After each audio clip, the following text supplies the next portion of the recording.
بسم اللہ الرحمن الرحیم۔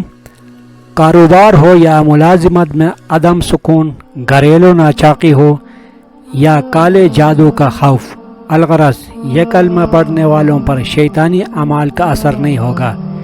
اس کلمہ پاک کے ذاکر پر جنت واجب ہو جاتی ہے۔ حدیث مبارکہ میں اس کلمہ کو جنت کا خزانہ قرار دیا گیا ہے۔ ظاہر ہے جو جنت کا خزانہ پا لیتا ہے اس کی روحانی طور پر قوت بڑھ جاتی ہے اور اس پر شیطان کی پیدا کردہ نحوستیں اور رکاوٹیں دور ہو جاتے اور اس پر اثر نہیں کرتے۔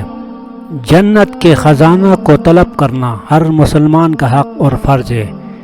اس خزانہ کی دعا کیوں کرنی چاہیے؟ اس بارے میں یہ حدیث مبارکہ ہی ہمارے لیے کافی ہے، جس میں رسول اللہ صلی اللہ علیہ وسلم نے حضرت ابو موسیٰ اشعری سے فرمایا تھا کہ میں تمہیں وہ کلمہ نہ بتاؤ جو جنت کا خزانہ ہے۔ حضرت ابو موسیٰ اشعری نے عرض کی، میرے ماں باپ آپ صلی اللہ علیہ وسلم پر فدا۔ فرمائے رسول کریم صلی اللہ علیہ وسلم نے فرمایا تو پھر یہ کلمہ پڑھتے رہا کرو، لا حول ولا قوت الا باللہ۔ ہم مسلمانوں کے لیے اس کلمہ کی نعمت کافی ہے۔ ہر کام میں آسانی اور جو کام آپ کرنا چاہتے ہو ان میں اللہ کی رضا شامل کرنے کے لیے یہ کلمہ ہر کسی کو اپنی زبان پر جاری و ساری رکھنا چاہیے۔